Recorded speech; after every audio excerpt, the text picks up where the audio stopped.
پیارے دوستو، السلام علیکم۔ آج میں آپ کو بتانے جا رہے ہیں کہ حضرت ابراہیم علیہ السلام کی جائے پیدائش حضرت ابراہیم علیہ السلام کس شہر میں پیدا ہو۔ دوستو، اس سے پہلے اگر میری ویڈیو کو لائک نہیں کیے ہیں تو لائک کر کے چینل کو ضرور سبسکرائب۔ حضرت ابراہیم علیہ السلام تقریباً 4000 سال قبل عراق میں پیدا ہوئے۔ ان کا والد آزر مذہبی پیشوا تھا، بت بنا کر بیچا کرتا تھا۔ حضرت ابراہیم علیہ السلام نے زمانہ طفولت سے ہی بتوں کی عبادت کی مخالفت کرتے تھے۔ ان کو قتل کرنے اور گھر سے نکالنے کی دھمکی دی گئی۔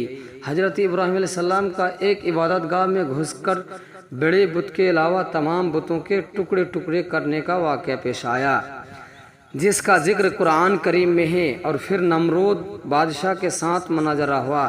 مناظرہ میں حضرت ابراہیم علیہ السلام کے منطقی جواب پر غور کرنے کے بجائے یہ شاہی فرمان جاری کیا گیا، اس کو جلا ڈالو اور اپنے معبودوں کی مدد کرو۔ حضرت ابراہیم علیہ السلام کو آتش نمرود میں ڈالے جانے کا واقعہ پیش آیا، مگر اللہ تعالیٰ کے حکم سے آگ حضرت ابراہیم علیہ السلام کے لیے ٹھنڈی ہونے کے ساتھ سلامتی اور آرام کے چین بن گئے۔ اس قوم کی بد نصیبی کی حد یہ تھی کہ اتنا بڑا معجزہ دیکھنے کے باوجود ایک آدمی بھی ایمان نہیں لایا۔ چنانچہ حضرت ابراہیم علیہ السلام عراق چھوڑ کر ملک شام تشریف لے گئے، وہاں سے فلسطین چلے گئے اور وہیں مستقل قیام فرما کر اسی کو دعوت کا مرکز بنایا۔ ایک مرتبہ حضرت ابراہیم علیہ السلام اپنی بیوی حضرت سارہ کے ہمراہ مصر تشریف لے گئے۔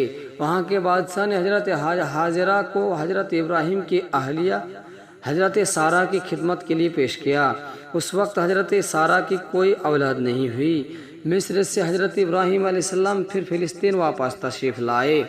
حضرت سارہ نے خود حضرت ہاجرہ کا نکاح حضرت ابراہیم علیہ السلام کے ساتھ کروا دیا۔ بڑھاپے میں حضرت ہاجرہ کے بطن سے حضرت اسماعیل علیہ السلام پیدا ہوئے۔ کچھ عرصہ بعد حضرت سارہ کے بطن سے حضرت اسحاق علیہ السلام پیدا ہوئے۔ اللہ تعالیٰ کے حکم سے حضرت ابراہیم علیہ السلام نے اپنی بیوی حضرت ہاجرہ اپنے اور بیٹے حضرت اسماعیل علیہ السلام کو مکہ مکرمہ کے ایک چٹیل میدان میں بیت اللہ کے قریب چھوڑ دیا۔ جب کھانے پینے کے لیے کچھ نہ رہا تو حضرت ہاجرہ بے چین ہو کر قریب کی صفا اور مروہ پہاڑیوں پر پانی کی تلاش میں دوڑیں۔ چنانچہ پانی کا چشمہ زمزم جاری ہوا۔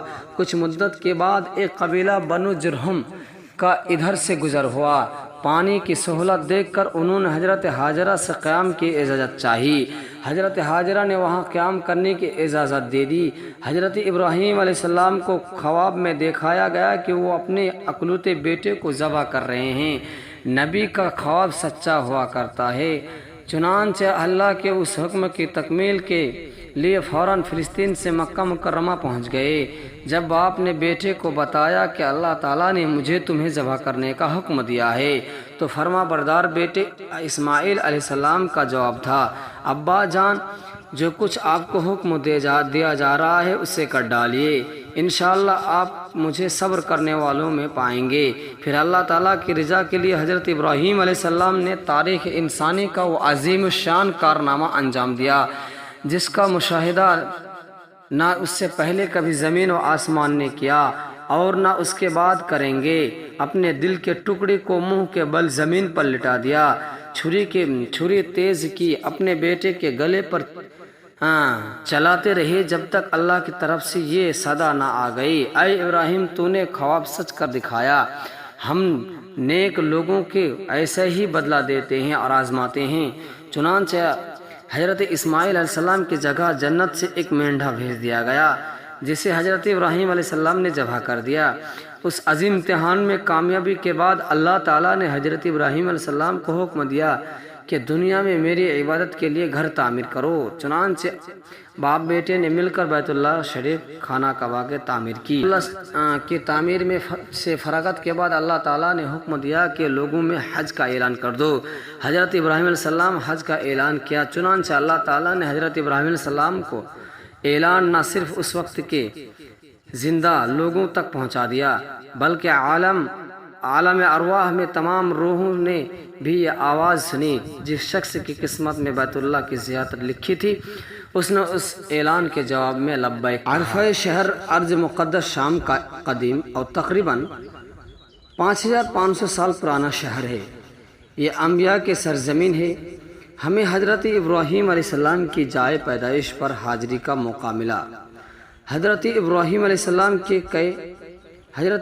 السلام کے جائے پیدائش کے پاس ایک بہت بڑی مسجد بنی ہوئی ہے۔ یہاں لوگوں کا بہت بڑا ہجوم تھا، یعنی بھیڑ تھا، اور کثرت سے لوگ آ رہے تھے۔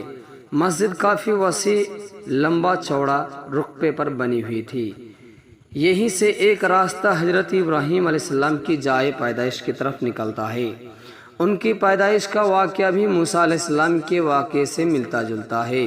اللہ رب العزت کی طرف سے آزمائش کا معاملہ تھا۔ جب ان کی پیدائش ہوئی تو اس وقت کے بادشاہ کو نجومیوں نے پہلے ہی بتا دیا تھا کہ ایک بچہ آئے گا، وہ تمہاری حکومت کو، تمہاری بادشاہت کو ختم کر دے گا۔ جب حضرت ابراہیم علیہ السلام کی پیدائش کا وقت قریب آیا تو ان کے والد نے اپنے اہلیہ کو ایک غار میں چھپا دیا۔ آپ علیہ السلام اس غار میں پیدا ہوئے۔ اللہ کی شان کہ حضرت ابراہیم علیہ السلام ایک دن میں ہی اتنے بڑھ جاتے تھے کہ دوسرے بچوں ہفتوں میں بڑھتے تھے، اور آپ ایک ہفتے میں اتنے بڑھ جاتے کہ دوسرے بچوں کی گروتھ مہینوں میں اتنی۔ فرشتوں کی طرف سے آپ کے کھانے پینے کا نظم بنایا گیا تاکہ آپ جلد سے جلد اتنا قد اور وزن بڑھا لے کہ کسی کو شک نہ ہو اور ماں باپ بے امن میں آ جائے۔ حضرت ابراہیم علیہ السلام کی پیدائش جس غار میں ہوئی تھی وہاں جانا ہوا۔ اس جگہ شیشہ کی دیوار بنی تھی اور اس کے پیچھے ان کی جائے پیدائش تھی۔ وہاں پانی بھی تھا جو کہ خاصاً گہرا تھا، اور دوسری طرف جو نل موجود تھے ان سے وہ پانی آ رہا تھا اور وہ لوگ پانی پی بھی رہے تھے۔ اسی عرفہ شہر میں حضرت ابراہیم علیہ السلام کو ایک آزمائش میں ڈالا گیا تھا۔